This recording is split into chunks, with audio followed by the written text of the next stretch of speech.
Northern Power Women podcast. For your career and your life, no matter what business you're in. Hello, I'm Sam Walker and welcome to the very first episode of the Northern Power Women podcast. Coming up, you'll hear from MP for Manchester Central, Lucy Powell, on the highs and lows of her journey to achieve her career ambitions. It's very hard to not feel, some jealousy, I suppose, but also, huge kind of disappointment. It's incredibly sort of crushing, and I didn't really sort of speak for about 2 weeks. In Ask The Hive, one young woman asks a direct question which gets this response.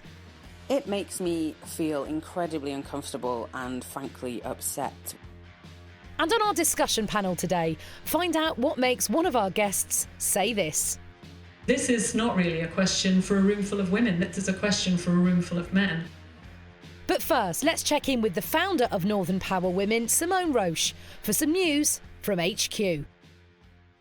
We've had so much going on with Northern Power Women. I just can't even tell you how exciting it's been. So this is our very first podcast, and I'm absolutely thrilled that we've got this opportunity to get our Northern Power Women and men voices wider heard and listened to. We recorded this event at the first ever celebration event at KPMG last week, where we had over 100 women and men from our Power List, Future List winners coming together and just seeing that connection in that room, and the sort of the collaboration that you can see coming from that is always brilliant and inspiring for me.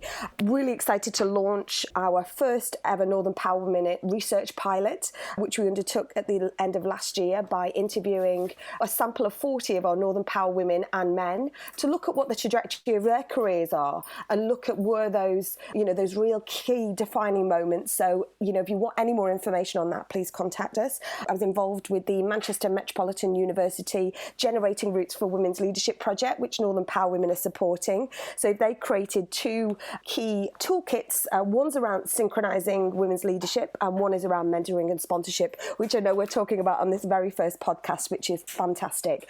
And the 6th of July, we have the very first Northern Power Women Live, NPW Live, a TED-style storytelling event. We've got just under 20 speakers coming to share their story. But don't worry if you can't make it. We'd love to see you there. But if you can't, all of the talks are going to go online. So we truly, truly get these Northern Power Women voices acting locally but impacting globally. If there is any way or any more information you want, or want to have any conversations with us about Northern Power Women, we would love to hear from you. Contact with us on Twitter at North Power Women, email connect@northernpowerwomen.com or www.northernpowerwomen.com. There is lots going on and we would love to have you involved. Thank you so much for your support.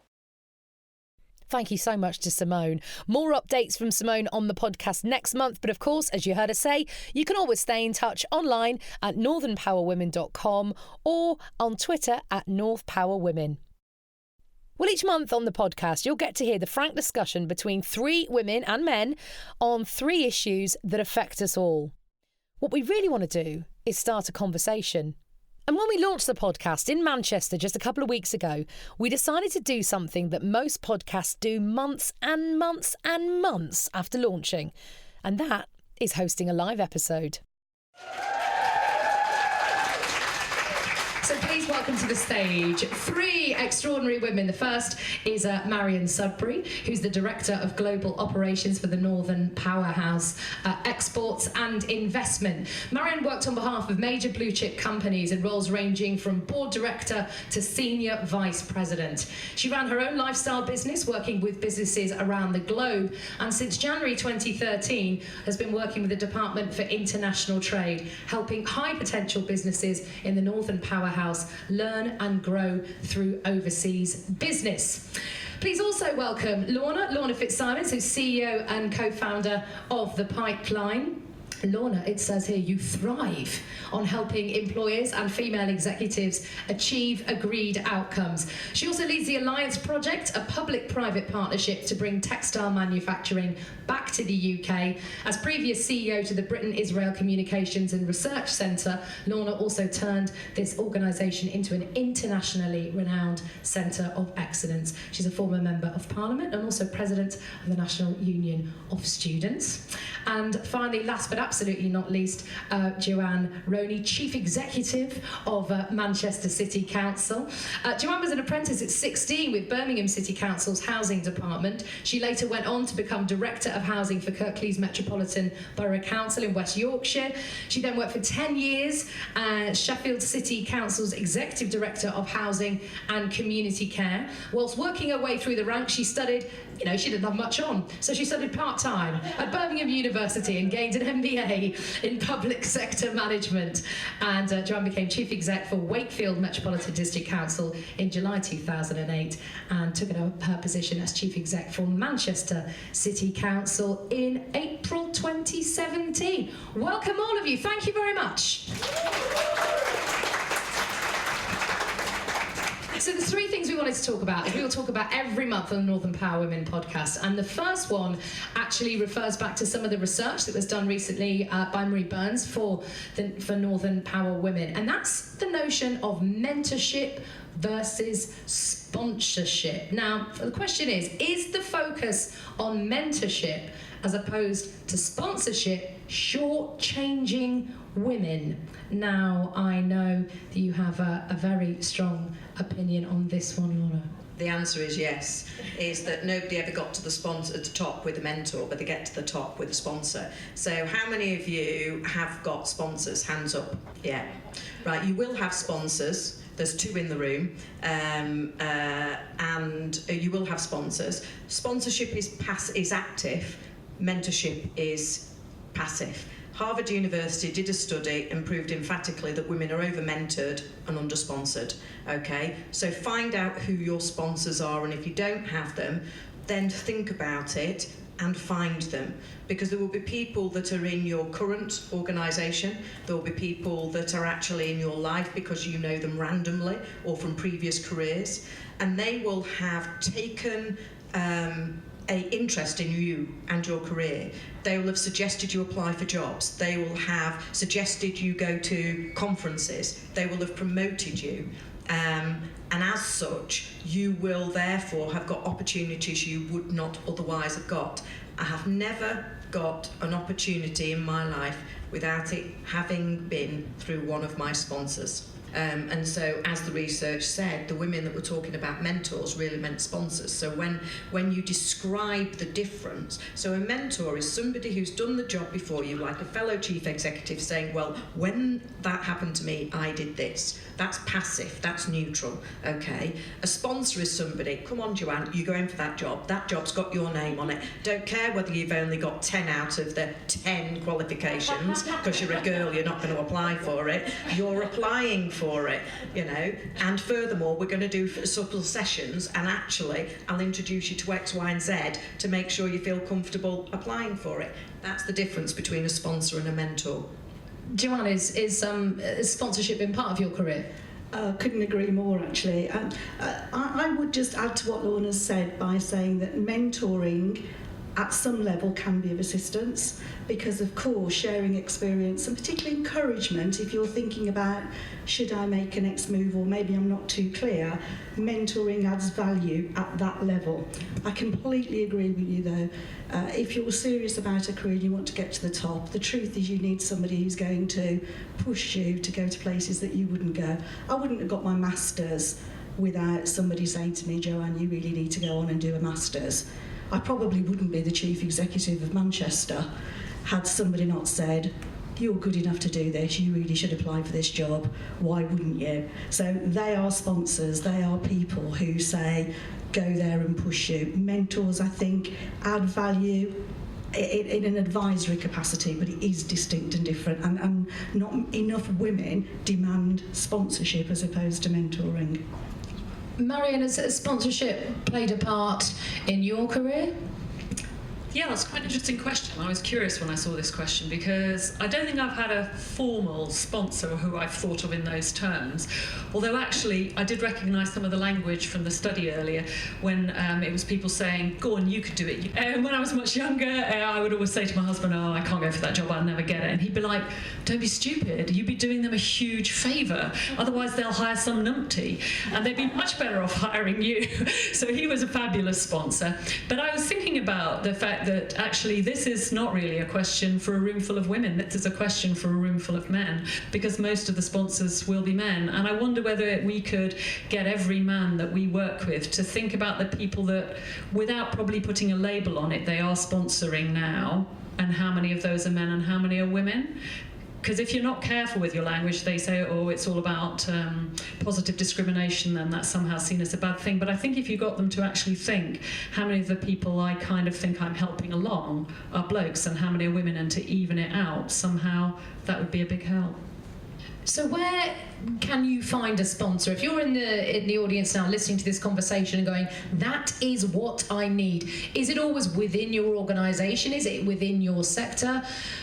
You will find people that you feel affinity with, and then somebody will point out, when you ask the question, who do you think my sponsors are, they'll say, don't be stupid. So one of the women on our Top Flight programme is at a listed company in Manchester, and she thought that the two people she thought she had problems with on her board were actually her two major sponsors.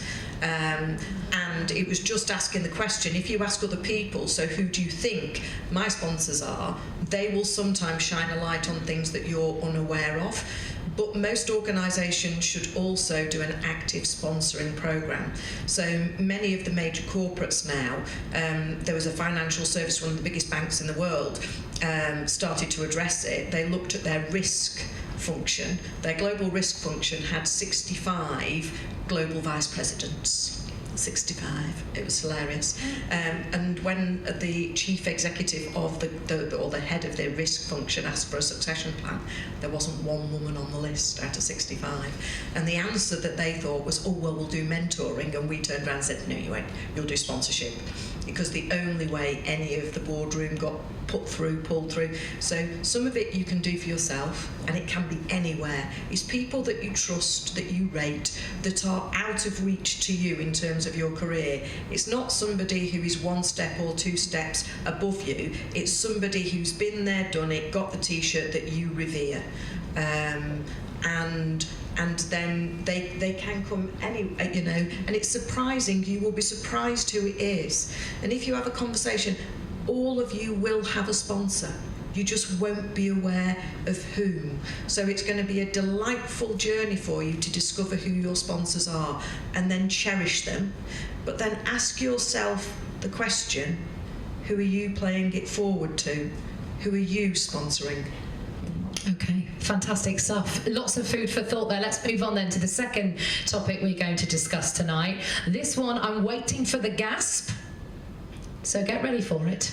Should northern cities accept and embrace their roles as satellite towns to the global city of London? Oh, there was boos, not a gasp. No, it's interesting actually, because this topic comes out of a comment made by a senior executive who shall remain nameless about whether we in the North need to redefine our roles and stop competing and shouting for equal standing with London, but realise that support roles are very, very important, perhaps equally as important. You are laughing, Marion Sudbury. I'm guessing you've got quite a lot to say about this. Over to you. So, okay. Interesting question. I think, obviously, I'm a huge supporter of the Northern Powerhouse, and I think one of the things that it's really important to do in any role in order to grow, and in any position in order to grow, is to stop looking at someone else and thinking, I wish I was more like you. And I think that if you do that, it weakens you. And so I think London is a global megacity. I think that's fantastic. And London, by the way, in my field, trade and investment, is hugely supportive of the Northern Powerhouse. And I always say to all of the northern cities, don't look over your shoulder and think, oh, do I want to be more like London? Just think about how fabulous you are and tell people how fabulous you are, and that's the way to be strong. So I think it's a zero-sum game to keep wishing or feeling bad about the fact that that they're somehow better at something than you. I think we've all got our own identity, and I think that includes London, it includes Manchester, Sheffield, Leeds, Newcastle, all the places in between. But I think it's just important that we look at what we're great at and don't keep looking over our shoulder. Chief Executive of Manchester City Council, your thoughts are going to be very interesting as well. Well, they're not going to differ at all from Marion's, really, but obviously I'm going to say, why on earth would Manchester want to compare itself to London in any way, shape or form, really? Actually, this is really important for the UK as a whole, I think, and I completely agree that we shouldn't be comparing ourselves with each other to a zero-sum game. What we should do is absolutely aspire to be the best we can for the people who live in our cities. And if we put all of our northern cities together, what we're talking here about 15 million people, aren't we? And 1 million private sector industries, all of whom want to grow. I think we've just got a huge agenda to do better for our cities in their own right. Now, if that ends up rebalancing the UK and improves UK global output, fantastic. But my start point is doing the right thing for the people who live in this city, doing the right thing to attract new investment into this city, and making this a fantastic place to live and work in. And I think that's probably true of any chief executive of any of the northern cities. I don't think we do compare ourselves to London or define ourselves in any way as a subsidiary of London, and I'm quite amused that the question came from London, actually.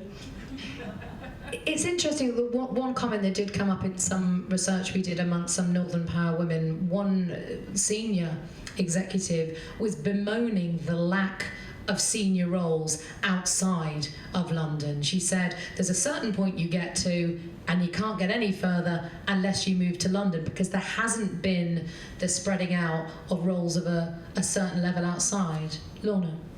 We have many women on our programmes that lead huge corporations from outside London. We've got some listed companies, quite a lot of listed companies in the north, and it's increasing. I think you define your own terms. I couldn't agree more with both Marion and Joanne, is that you lose when you act as though you're a supplicant. And I think the parallels in terms of women's careers are the same as the north, is the time that you were abiding by the rules. In other words, you go through the chain of command, you've lost, okay? You never ask for permission, you ask for forgiveness. We created the Industrial Revolution. We were the mercantile centre of Northern Europe and at certain parts and in certain bits of the industry, the globe. We do not need to ask for permission. What we need to do is remind ourselves, and this yet again is a metaphor for women, we need to remind ourselves that we are brilliant, that we have global icons of leadership in every single sphere that you need to be a global economy, and it's about time the North stopped asking permission and being a victim. We are a powerhouse. We have been, therefore we can be, and it's the same for women. So if you take Microsoft think that people are good at 3 things. Everybody's good at 3 things. They don't care what you're rubbish at. They really don't care what you're rubbish at. They will twin you with somebody else who's good at the things that you're rubbish at and make a stunning team. And so one of the things that we need to harness in the North is this belief of an absolutely unrelenting ambition and for excellence and for leadership. And we need to empower all the people in the North. And given that 52% of them are women, this is a good place to start. Marion, I saw you nodding profusely and keen to talk. Well, I think I understand what people are saying about, of course, if you look at the classified ads or whatever, there are more ads in London than there are in the North. But my team have been looking into some of the stats to do with the North. And for example, if you compare the Northern Powerhouse to Frankfurt, which you think of as quite a major financial centre, there are 11 times more jobs in finance in the Northern Powerhouse than there are in Frankfurt. We've got 8 companies in the north of England that are valued at £1 billion or more, tech companies. So, you know, there are actually quite a lot of really major companies across the north. I think sometimes it does require a bit more flexibility, and I think that takes us back to sponsorship. I think what you were saying about cross-sectoral sponsorship actually becomes even more important, because it might be that you can't just mosey your way up one particular sectoral line like you might be able to in London, but that doesn't mean that by moving a little bit sideways you can't get to the same place you were looking to get to. Fantastic stuff. Well, lots more food for thought there. Final topic for discussion this evening. And again, I'm expecting a bit of a groan. So the question is, why are we still struggling with the conversation around a work-life balance? And actually, are you kind of sick of having it? Who's going to start? I struggle with this question because firstly I don't know what having it all means. I instantly feel guilty because I don't think I've got it all, but then I don't know what having it all would look like. I am a little tired of the repeat issue that women seem to raise about this dilemma around work-life balance. I actually think the world is changing. I think we care as much about society as we do productivity. Look at where the country is at the moment, and this might be personal for me for the 4 weeks I've just spent in this new job. I think people want people to create safe, stable families that want to create good relationships in communities and neighbourhoods as much as they want to see GDP increase or productivity.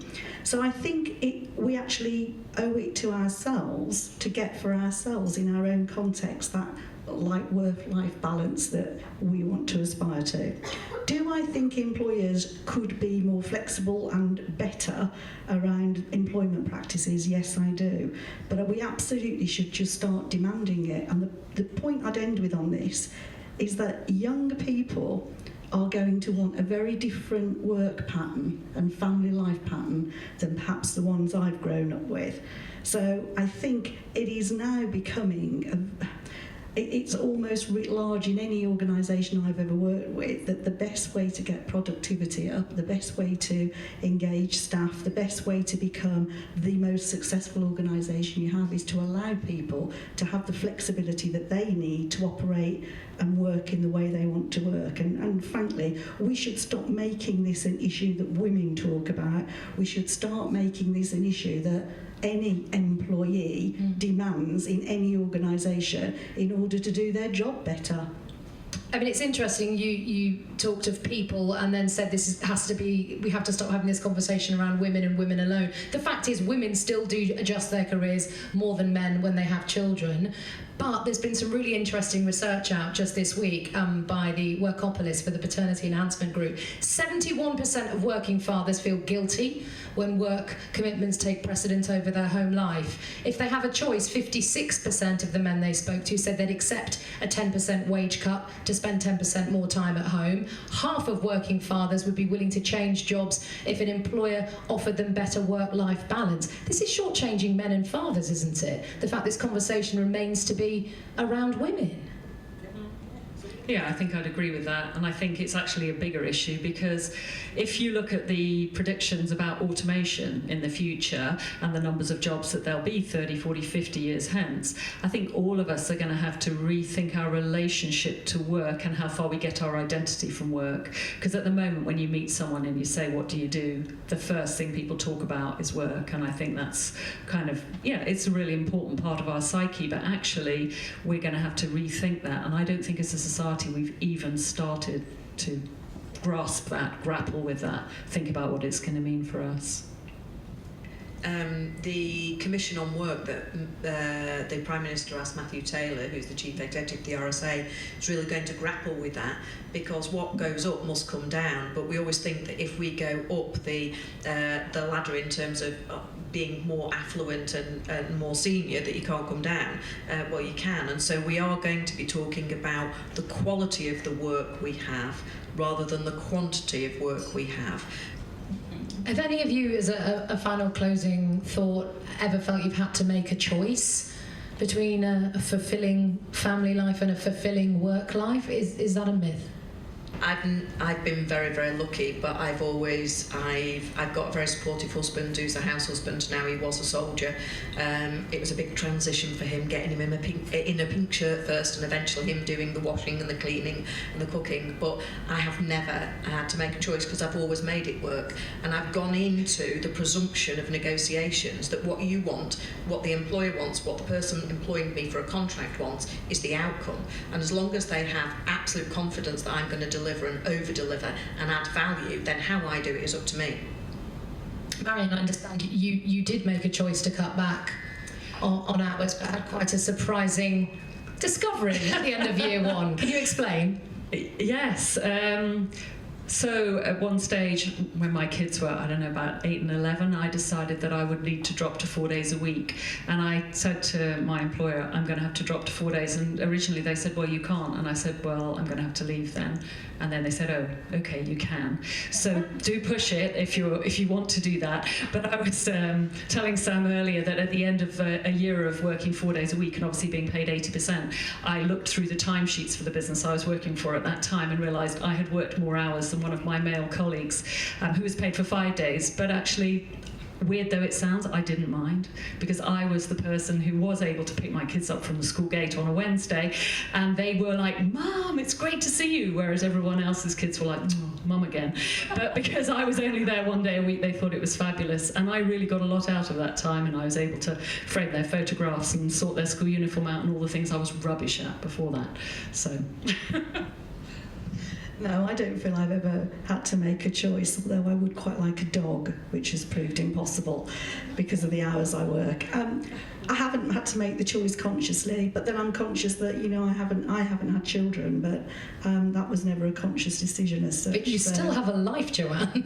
Exactly. My point was, I've always insisted on having my own life and doing the things I want to do. And I think wherever you get to in your career, if you lose sense of who you are as a person, then actually you're not going to be a very good leader when you get there. So whether you call it work-life balance, whether you call it your supportive relationships or even your children, to me it doesn't matter so long as you never lose sight of who you are as an individual and get a wider rounded perspective all the time. What a fabulous phrase to end on. Thank you so much to all the panellists of our inaugural discussion for the Northern Power Women podcast, Marion Sudbury, Lorna Fitzsimmons and Joanne Roni. Thank you so very much. Thanks again to all of our brilliant panellists. There will be more next month, of course. If you've got a topic you'd like discussed, or maybe you'd like to take part in a future panel, we'd really love to hear from you. Just email podcast@northernpowerwomen.com. Now it's time to delve into the mind of an individual who's at the very top of their game and find out what really makes them tick. What makes a successful person? How do they deal with challenges and failures in their careers? And what do they think needs to change to get more women in their sector? Today, we hear from the MP for Manchester Central, Lucy Powell. And I started by asking her whether, at the very start of her career, she had a hard and fast plan for success.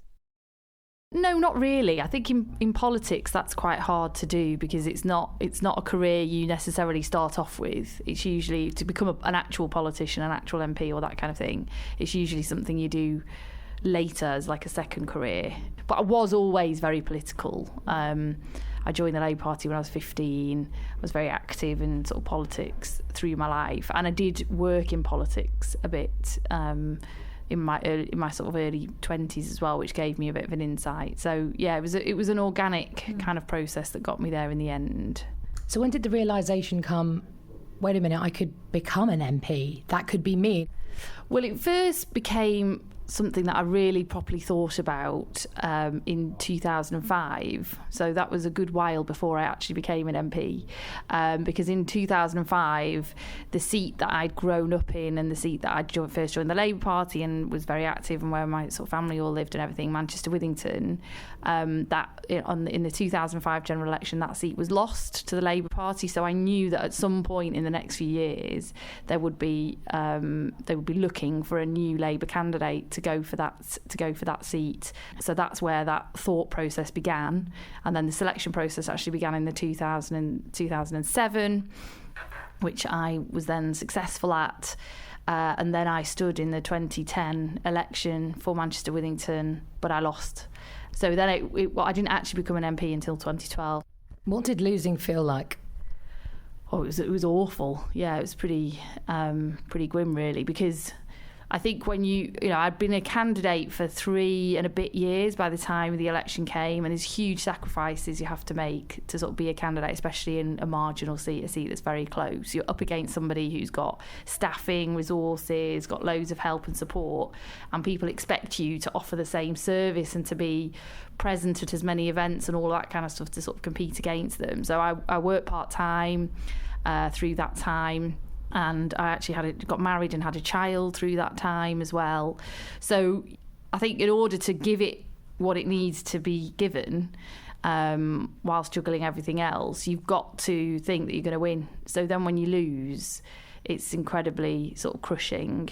And I didn't really sort of speak for about 2 weeks. My husband sort of tried to take me away, and we had a little baby, and I just didn't really sort of speak to anybody. But it's a bit like grieving, really, I suppose, in a way. So by the time I came up for air, it sort of felt less raw.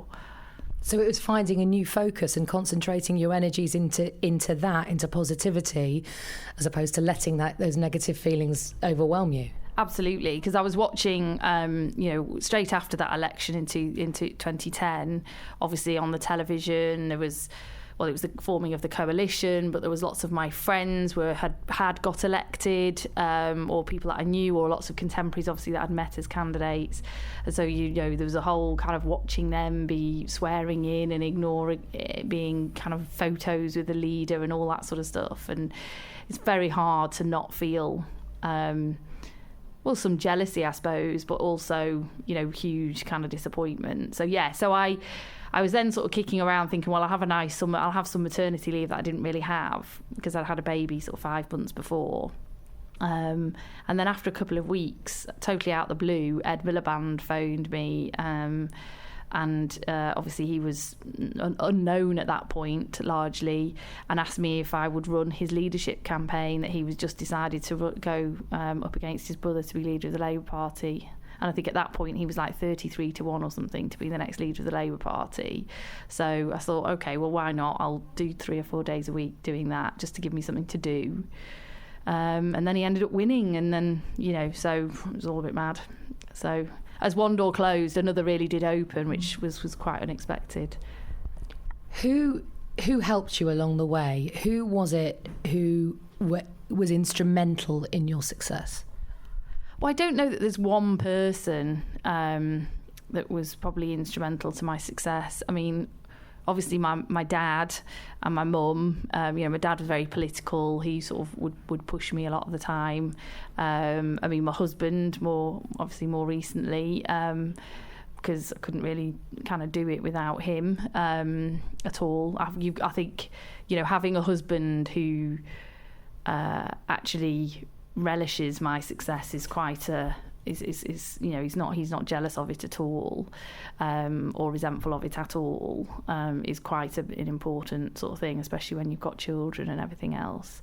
And then along the way, all sorts of other political people, who've supported me at sort of various points, from Ed Miliband through to Glenys Kinnock and, Harriet Harman, at all different points, I think have kind of given me a shove in the right direction when I've needed it most. But how crucial is a support network within your personal life and your career for your success? It's absolutely critical. I just couldn't do it at all. And it's tough. I mean, one thing I always say is to be an MP, you really do need a wife. And my husband's an A&E doctor, and I think to be an A&E doctor, you really do need a wife. And neither of us have got a wife, basically. So we have to sort of find other ways to substitute that sort of role. So, yeah, my mum and my dad help a huge amount. And we have an au pair, sort of living kind of student a lot of the time, which is great. And all sorts of people, aunties, brothers, sisters, everyone gets roped in at some point. But I've got 3 kids, it's quite a lot to sort of juggle, so I couldn't do that without them. Did you ever feel scared of success? Yeah, yes. I mean, success is a hard thing to equate, because I think success probably always gets a bit further away from wherever it's kind of walking to the top of a mountain or something, is that you think you're just getting to the top of it, and then you realise there's a whole other sort of section of the mountain sort of to climb. So maybe I'm hard on myself because, like, what is success? I suppose I was thinking about this recently. I was thinking, well, I could just sort of settle and, be a bit more less driven and less ambitious about what I'm doing, because I am an MP and I'm kind of, it's very sort of successful, kind of privileged, hugely important job. But I am one of those people that's always kind of looking for the next thing, not for myself particularly, but like what other impact can I make? What else can I do with the platform and the the privilege that I've got? There must be times when that drives you and other times when it just exhausts you. Yeah, I think there are times that it does just exhaust you, especially in the world that we live in now. I mean, the sort of job I've got, being an MP, being in the public eye, being a politician, you're never off. You really are never off. And I think a lot of people, the higher up the sort of career ladder you go, would probably relate to that. Even like little things like shouting at your kids in the supermarket, somebody could be YouTubing it, you know what I mean? So you kind of, but even when I'm out and about in Manchester or shopping, people will recognise me, want to have a chat, will come up to me, as well as there are always issues in train. So obviously, whether it's something terrible like's happened in Manchester recently and all the aftermath that comes with that, or ongoing issues of concern that people are raising with you. Weekends, you're nearly always doing something at weekends, whether it's a community event or appearing on TV or something. You kind of, it's hard to switch off. I don't know if I ever do actually switch off, but I try sometimes to say I'm going to switch off. What challenges in your career have surprised you? I think that's a really hard question. I've been thinking about that for like 2 days and I'm not quite sure I've got an answer, but the support that you get in Parliament, I think I thought that I thought it would be a more hostile environment. What you see on the television, the kind of reputation, it's really tough for women, and it's quite a sort of masculine kind of yaboo sort of situation. Actually, I've been surprised by how it's not like that. You get a lot of support from colleagues from all sides of the House, from other political parties as well. And I've never actually really come up against much sexism, to be honest, in Parliament, which I thought I would. So any surprises that I've had as an MP, I would say are nice ones rather than not nice ones. Did you ever feel stuck when you were mapping out this career path? Was a point when you thought, I don't know which way to turn next? Yeah, loads of times. I think because, politics isn't really something you can particularly plan for. You are at the whim of the electorate.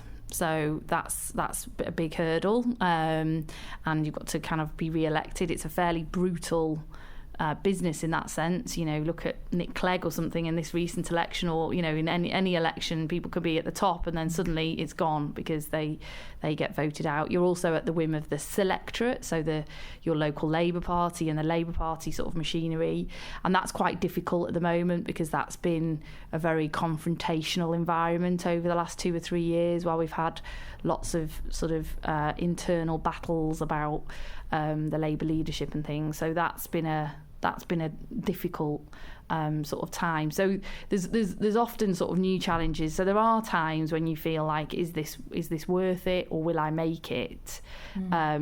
All the way through, I think. So what do you do when you have those feelings of, is this worth it? Will I make it? What resources do you draw upon to get through those times?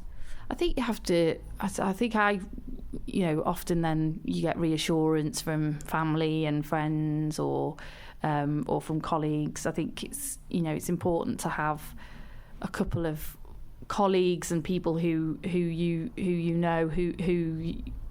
can open up to about those things, because you wouldn't necessarily talk to other people about them, or they wouldn't understand them.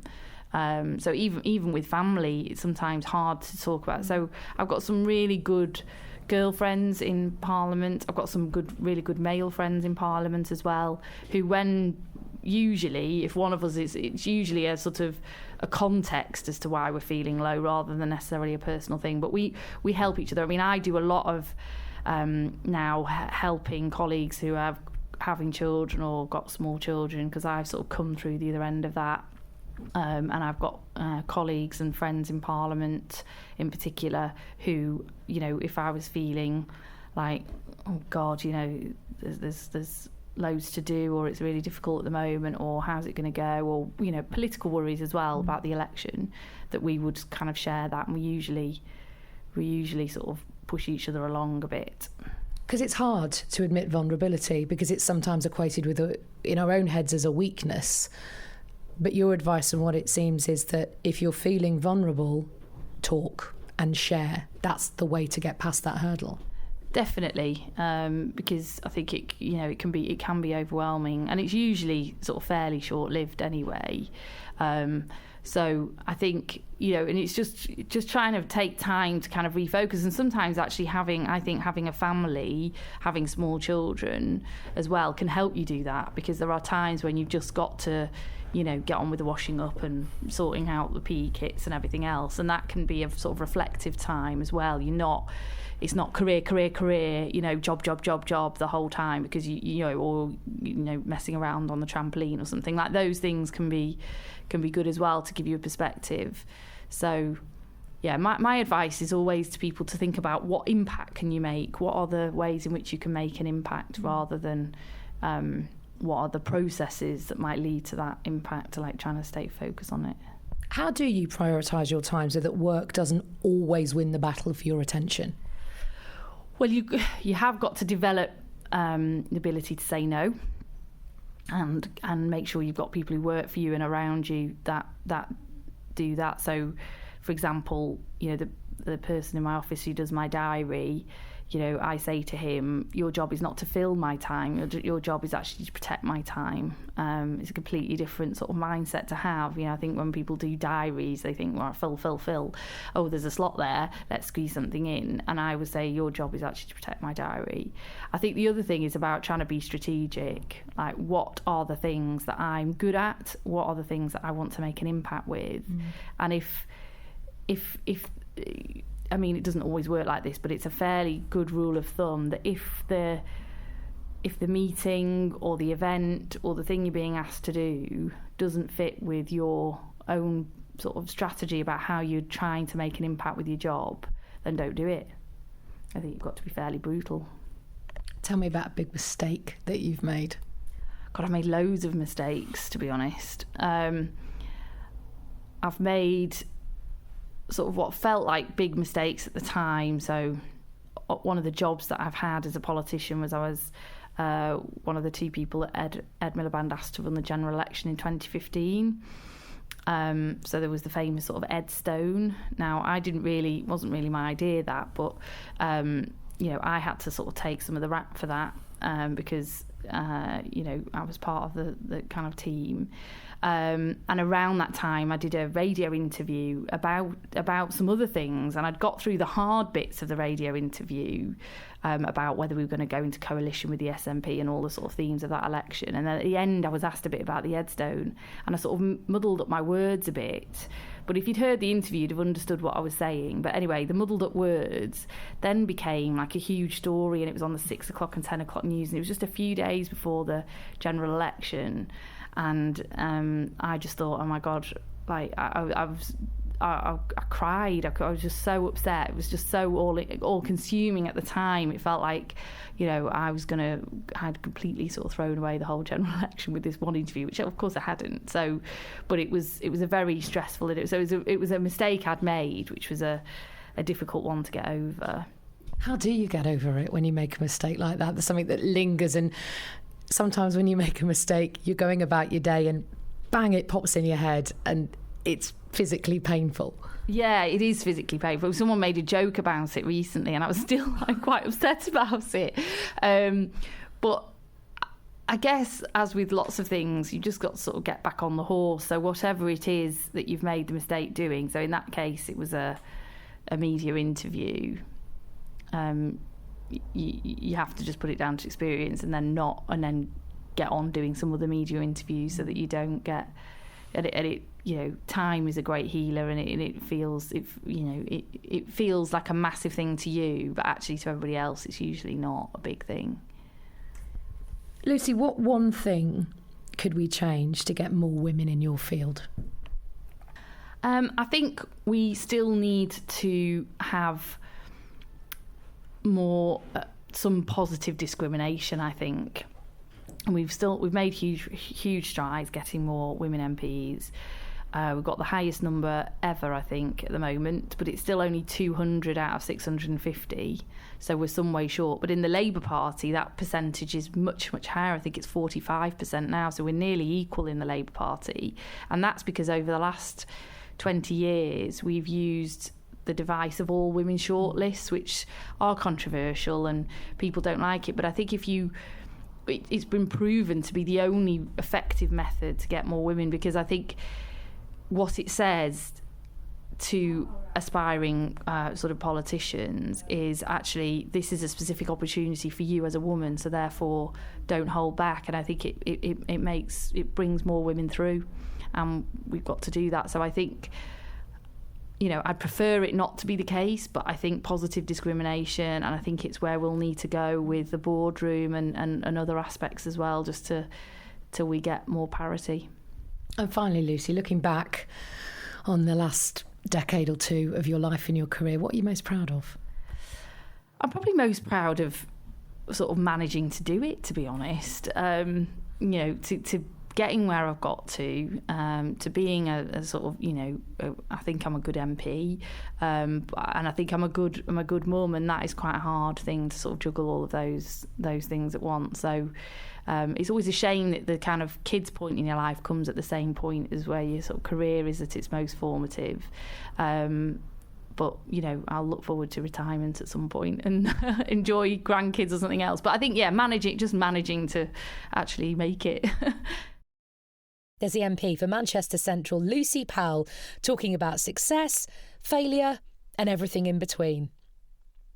So we're nearing the end of episode 1 of the Northern Power Women podcast. But before we do, it is time for Ask The Hive. This is a chance for you to ask a question on something you're interested in or confused by, or maybe you're stuck in your career. You ask, and then through the power of the brilliant minds connected with Northern Power Women, you get some answers. In a moment, you'll hear next month's question from Kate. But first, this month, Annie got in touch and you responded. Many high-profile networks have little ethnic diversity. Why do you think this is? And what can we do to disrupt the trend? It makes me feel incredibly uncomfortable and frankly upset when I look around the rooms that I spend a lot of time in and realise that there are no people of colour.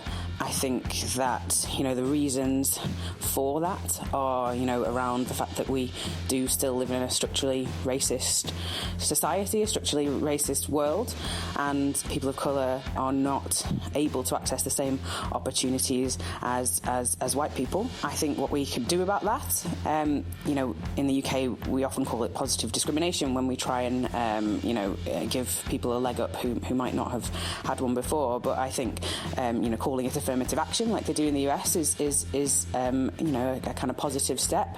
Having people from diverse backgrounds sitting around the table means that you build better companies, you solve different problems, you enter more markets, you actually build more sustainable businesses. And I just think that it's fantastic that somebody's asked this question, and I would love to work on this issue.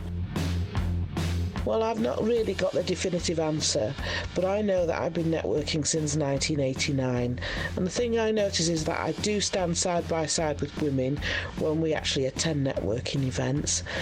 Men can be a bit derogatory, sometimes they cold shoulder and close ranks. But let's say I go to a networking event and it's mainly women. The cold shoulder comes in. It's quite blatant to see. It's quite awful to see, actually. But it's something that I'd brazen out. I'd actually stand tall and move in and try and network and make sure that people know who I am. People can be quite warm towards you after they find out who you are, but prejudices do come in, and then sometimes you tell them what you've done and they don't believe you. Why would I make the effort to get there, to be cold-shouldered, looked down on, and then make something up? So that's why there's a lack of diversity, because you're not made welcome, consciously or unconsciously. I'm not all for segregation of these particular events. I do like the fact that there are women's events, but what I mean is Asian events, African Caribbean events. I don't think that should be the norm. The norm should be everybody networking together. It has to reflect society. Must do better, people, is basically my message. Forge ahead and move forward to try and make it a lot better. Most high-profile networks lack diversity because of when they were formed. Diversity was not a factor then.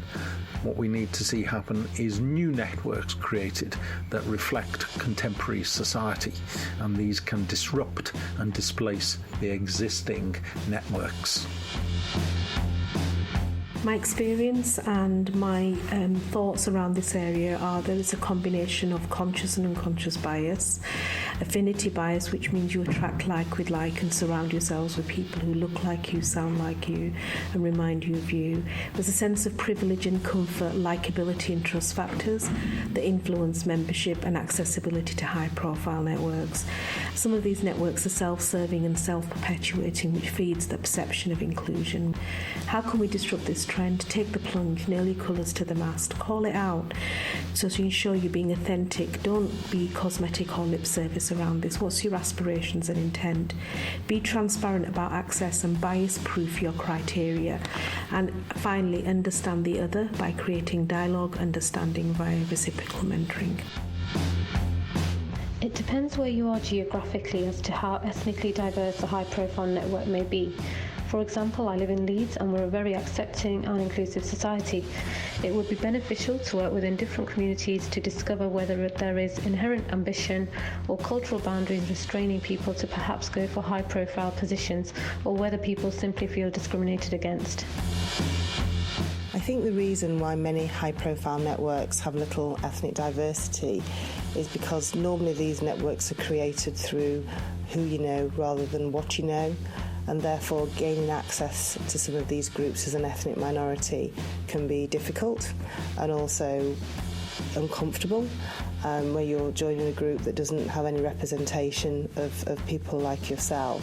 So I think one of the main ways to disrupt this would be about making sure that the access is more open and transparent, and also some of these groups outwardly seeking ethnic minority representation. Thank you so much to everyone who responded, and Annie, I really, really hope those collective words of wisdom helped you. Next month, the question for your consideration comes from Kate. My question is around choice in business and focus. So I left my full-time job a bit over a year ago now, and when I left to pursue my dreams and pursue my passions, and I did all those training courses that talked about passions and choice and what you were going to do.